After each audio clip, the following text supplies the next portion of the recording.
అందరికీ నమస్కారం. ఈరోజు నేను గోదాదేవి కళ్యాణం పూర్తి కథ వివరించుచున్నాను. ముందుగా ఈ కథ జరిగింది 1800 ఇయర్లో. ఇప్పుడు మనం ఉంది 2024 ఇయర్లో. ఈ కథ జరిగింది 1800 ఇయర్లో, అంటే ఒక 13 ఇయర్స్ బ్యాక్ జరిగిన స్టోరీ కలియుగంలో. ఫస్ట్ ఈ కథ ఎక్కడ మొదలైందంటే వైకుంఠంలో మొదలైంది. వైకుంఠంలో విష్ణుమూర్తి పడుకొని ఉన్నప్పుడు భూదేవి విష్ణుమూర్తి దగ్గరికి వస్తుంది. వచ్చి తను అడుగుతుంది, ఇట్లా మీ దేవుడికి నమస్కరించి విష్ణుమూర్తిని, మీ కొడుకు బ్రహ్మ ఇట్లా ఒక సృష్టిని నిర్మించాడు కదా, అందులో దేవతలు ఉన్నారు, దానవులు ఉన్నారు. వీళ్ళిద్దరి మధ్య జరిగే ఈ యుద్ధాలు ఇవన్నీ జరుగుతున్నాయి. అలా అధర్మం వచ్చినప్పుడు మీరు ఏదో ఒక రూపంలో వచ్చి ధర్మాన్ని నిలబెడుతున్నారు. కానీ ఎంత నిలబెట్టినా కూడా ఇంకా ఎంతో కష్టంగా ఉంది. నేను ఈ కష్టాలన్నీ అనుభవిస్తున్నాను అని భూదేవి చెప్తుంది. అప్పుడు విష్ణుమూర్తి అంటే, నిజంగా నువ్వు చాలా కష్టపడుతున్నావు, నువ్వు ఇంత కష్టపడుతున్నావు కదా, నీకేమన్నా వరం కావాలో కోరుకో అని అడుగుతారు. అప్పుడు భూదేవి అడుగుతుంది విష్ణుమూర్తిని, ఎప్పుడు మీ పాదసేవ చేసుకుంటూ మీ దగ్గర ఉండాలని కోరుకుంటున్నాను. ఎంతోమంది గోపికలు ఇంకా చాలామంది మిమ్మల్ని వివాహం చేసుకొని ఎప్పుడు మీ పాదసేవ చేసుకుంటున్నారు, నాకు ఆ భాగ్యం కల్పించమని కోరుతుంది. అంతటితోని తదాస్తు అని అంటాడు విష్ణుమూర్తి, ఆ వరం ఇస్తాడు. తర్వాత ఒక రోజు గరుత్మంతుడు ఉంటాడు.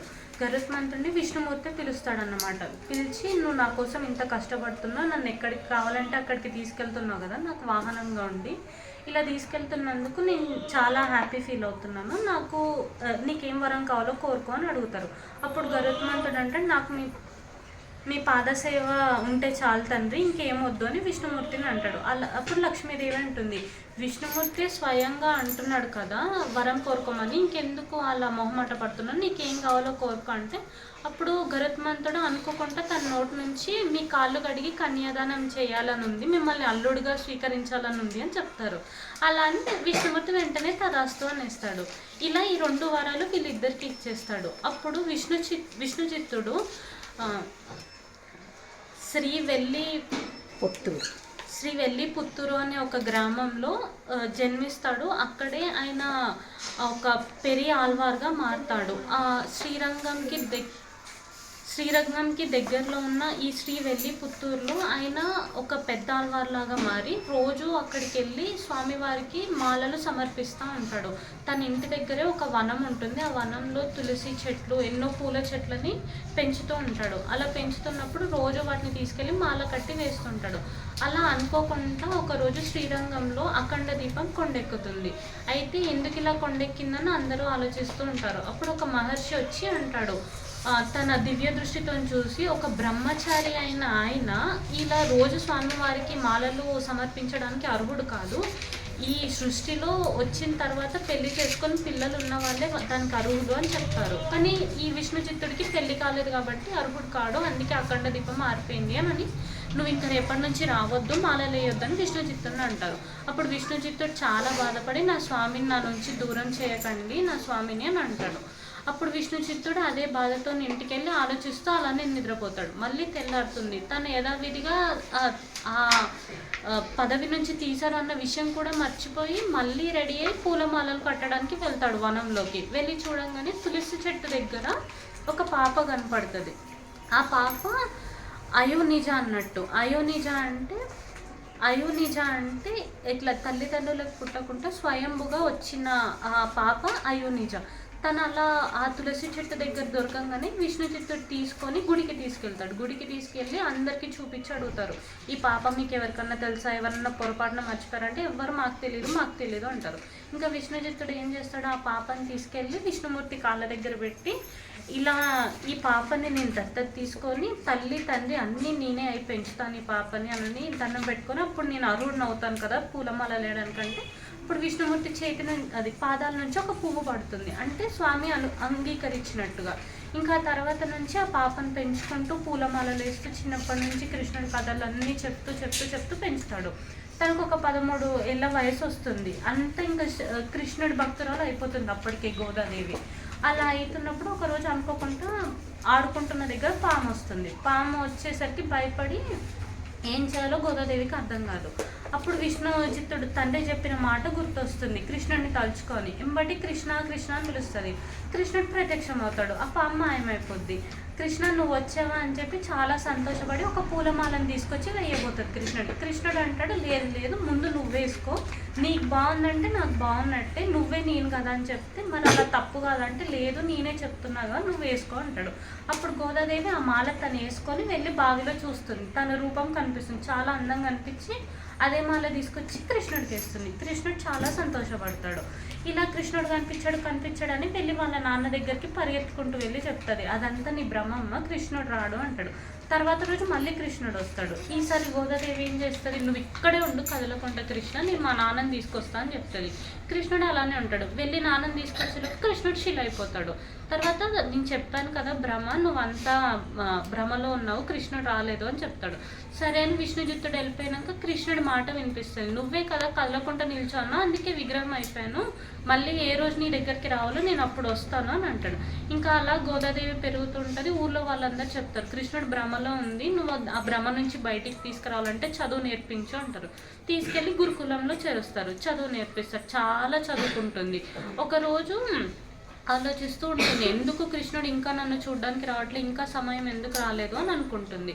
అప్పుడు ఏమవుతుంది, తన స్నేహితులు ఉంటారు కదా, వాళ్ళు చెప్తారు, నువ్వు కృష్ణుడు చెప్పాడు కదా మాలలు వేసుకొని నీకు నచ్చితే నాకు వేయని, అలా నువ్వు ఏదన్నా ఒక మాల వేసుకొని అలంకారం ఉంచుకొని కృష్ణుడికి కనిపించు, అప్పుడు కృష్ణుడు వస్తాడేమో అని చెప్తారు వాళ్ళ స్నేహితులు. అప్పుడు గోదాదేవి ఏం చేస్తుంది, రోజుకు ఒక రకంగా మాలలు వేసుకొని తయారవుతూ ఉంటుంది. అనుకోకుండా ఒకరోజు కుడి వైపున కొప్పు వేసుకుంటుంది. ఆ కొప్పు వేసుకొని కృష్ణుడు కనిపించగానే కృష్ణుడు ప్రత్యక్షం అవుతాడు. ఈ అలంకరణలు బాగున్నావు, నువ్వు ఎప్పుడు ఇలానే ఉండు అని చెప్తాడు. తర్వాత ఏమవుతుంది, కృష్ణుడు ఒక చిలుకని తీసుకొస్తాడు. చిలుకని తీసుకొచ్చి తనకిచ్చి, ఇప్పటి నుంచి మన ఇద్దరికి ఇదే వారధి, నీ విషయాలు నాకు చెప్తుంది, నా విషయాలు నీకు చెప్తుంది, భూలోకంకి వైకుంఠంకి వారధిలాగా ఉంటుంది చిలుక అని చెప్తారు. తర్వాత ఏమవుతుంది, విష్ణుచిత్తుడు ఈ 13 ఆళ్వార్లు ఉంటారు అప్పటికే విష్ణుమూర్తికి. ఆ 13 ఆళ్వార్లు రాసిన గ్రంథాలన్నీ తీసుకొచ్చి గోదాదేవికి ఇస్తాడు చదువుకోమని. గోదాదేవి ఏం చేస్తుంది, మార్గశీర్ష మాసం మొత్తం కాత్యాయని దేవి వ్రతం చేసుకుంటూ ఈ పురాణాలు గ్రంథాలు అన్నీ చదువుతుంది. అందులో చాలా విషయాలు ఉంటాయి, కానీ అవన్నీ సంస్కృతంలో ఉంటాయి. ఇవన్నీ సంస్కృతంలో ఉంటే మన పల్లె ఆడపిల్లలకి అర్థం కాదు కదా, వీళ్ళకి అర్థమయ్యే విధంగా నేను చెప్పాలి అని చెప్పి కాత్యాయని వ్రతం చేసుకుని మార్గశిర మాసం పూర్తవుతుంది. తను నెక్స్ట్ వచ్చేది ధనుర్మాసం.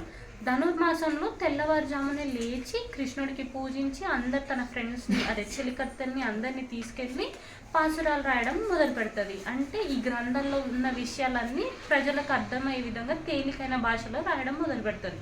అలా ధనుర్మాసం పూర్తయ్యేలోపు 30 రోజులు 30 పాసురాలు రాస్తుంది, కంప్లీట్ చేస్తుంది. కంప్లీట్ అయిన తర్వాత ఇలా ఒకరోజు తన మాలలు వేసుకుంటూ తీసుకెళ్ళి విష్ణుమూర్తికి అదే మాల వేస్తారు కదా విష్ణుచిత్తుడు. అనుకోకుండా అందులో ఒక పెద్ద వెంట్రుక వస్తుంది. ఆ వెంట్రుకను చూసి అయ్యగారులు అందరూ ఏంటిది ఇలా వచ్చిందని తిట్టి విష్ణుచిత్తుడిని అంటారు, నువ్వు చూసుకోవా, ఇలా మీ ఇంట్లో కుమార్తె ఉంది కదా తనదే అయి ఉండొచ్చు అని చెప్పి విష్ణుచిత్తుడు ఇంటికి వెళ్ళి అడిగితే, స్వామి నాకు స్వయంగా చెప్పాడు, ఇలా వేసుకున్న తర్వాతే నాకు వేయి, అప్పుడే బాగుంటుందంటే విష్ణుచిత్తుడు నమ్మాడు. విష్ణుచిత్తుడికి ఆ రోజు రాత్రి కళలో విష్ణుమూర్తి కనిపించి చెప్తాడనమాట, గోదాదేవికి నేనే అలా చెప్పాను, అందుకే తను అలా చేసిందంటే విష్ణుచిత్తుడు చాలా సంతోషపడతాడు.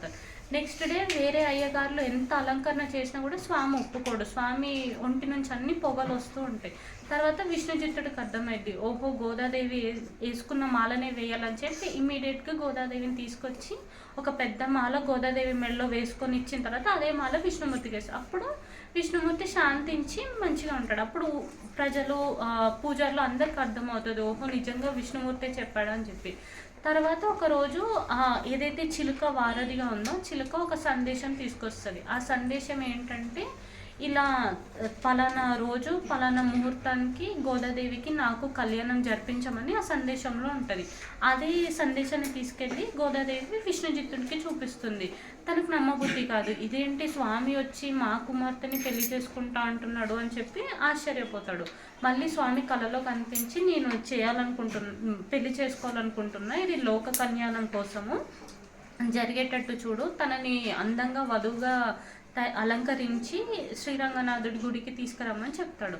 తర్వాత రోజు అందరూ దేవతలే తమంత తాముగా కదిలి వచ్చి గోదాదేవిని అది వధువుగా అలంకరించి శ్రీరంగనాథుడి టెంపుల్కి తీసుకెళ్తాడు. విష్ణుమూర్తి కూడా వస్తారు.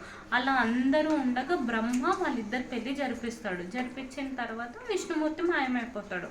అందరు ఆశ్చర్యపోతారు, విష్ణుమూర్తి మాయమైపోయాడు ఏంటి అంటే, అప్పుడు విష్ణుమూర్తి వాయిస్ వినిపిస్తారు. ఏమని చెప్తారనంటే, ఇలా భూదేవి కోరిక కోరడం వల్ల తను గోదాదేవిగా మారి ఇలా నాలో లీనం అయిపోతుంది, ఇంతటితోని ఈ అవతారం అయిపోయింది. ఇప్పుడు గరుత్మంతుడు కూడా, విష్ణు చిత్తుడు కూడా గరుత్మంతుడులా నా దగ్గరకు వచ్చేస్తాడు. ఇదంతా లోక కళ్యాణము. ఇది ఎందుకు జరిగిందంటే, ప్రజలందరికీ ఈ విషయం అర్థం కావడానికి, కాత్యాయని దేవి వ్రతం చేస్తే దేవుడంతటి వాడు, అంత మంచి గుణాలు ఉన్నవాడు భర్తగా లభిస్తాడని చెప్పి ఈ పాసురాలు ఇవన్నీ రాసి, ఈ ధనుర్మాసంలో ఎవరైతే ఈ శ్రీవ్రతం చేస్తారో వాళ్ళందరికీ మంచి అందమైన గుణవంతుడైన భర్త లభిస్తాడని చెప్పి గోదాదేవి స్వామిలో లీనమైపోతుంది. అంతటితోనే కథ సమాప్తం. Very good.